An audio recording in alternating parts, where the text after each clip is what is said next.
भारत की लोकतांत्रिक विरासत आज वैश्विक मंच पर एक बार फिर से चमकती नजर आ रही है। प्रधानमंत्री नरेंद्र मोदी ने संसद भवन परिषद के ऐतिहासिक संविधान सदन में राष्ट्रमंडल देशों के लोकसभा अध्यक्ष के पीठासीन अधिकारियों के 28वें सम्मेलन का भव्य उद्घाटन किया।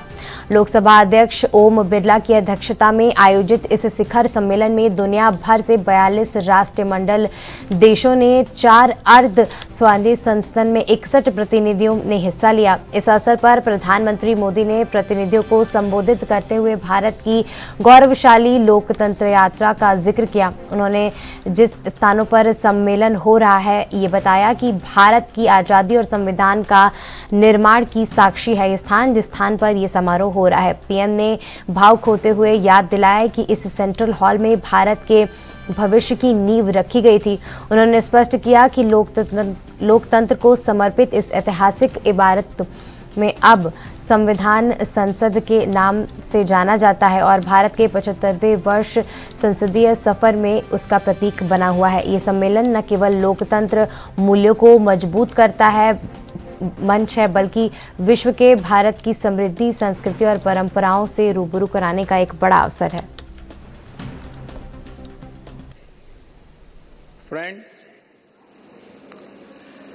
जिस स्थान पर आप सभी बैठे हैं वो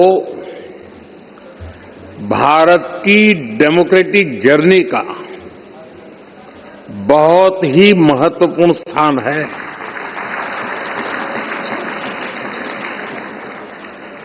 गुलामी के आखिरी वर्षों में जब भारत की आजादी तय हो चुकी थी, उस समय इसी सेंट्रल हॉल में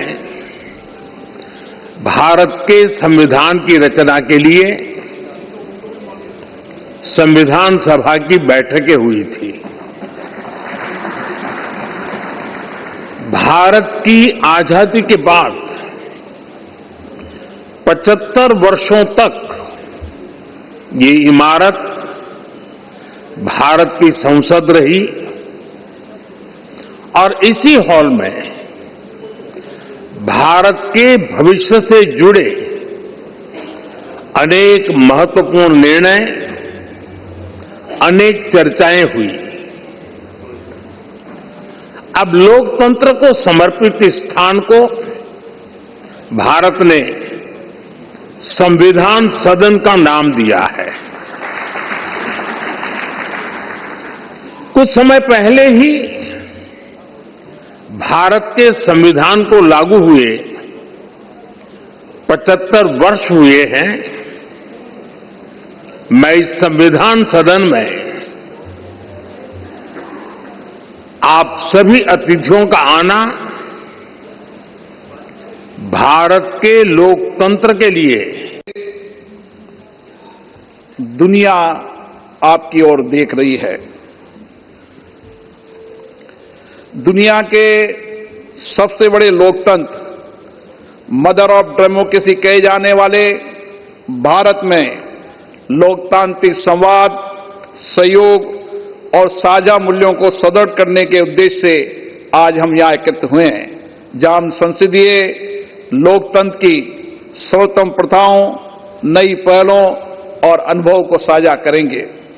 हमारी संसद की 7 दशकों से अधिक यात्रा में हमने जन केंद्रित नीतियों और कल्याणकारी कानूनों के निर्माण से लोकतंत्र को सशक्त किया है तथा हमारी निष्पक्ष निर्वाचन पद्धति ने भारत के प्रत्येक नागरिक की लोकतंत्र में भागीदारी सुनिश्चित की है। इससे लोकतंत्र के प्रति लोगों की आस्था बढ़ी है। संसद और सरकार के साझे प्रयासों से हमने कई अनावश्यक कानूनों को हटाया है, नए कल्याणकारी कानून बनाए, जनता की अपेक्षाओं के अनुसार नीतियां बनाई है। इसका परिणाम है कि आज हम विकसित और आत्मनिर्भर राष्ट्र के निर्माण के लक्ष्य की ओर मजबूती से बढ़ रहे हैं। माननीय प्रतिनिधिगण, राष्ट्रमंडल देशों के इस संसदीय परिवार में विभिन्न देशों के पीठासीन अधिकारियों को वैश्विक महत्व के वर्तमान मुद्दों पर एक साथ लाने की क्षमता है। आज विश्व अभूतपूर्व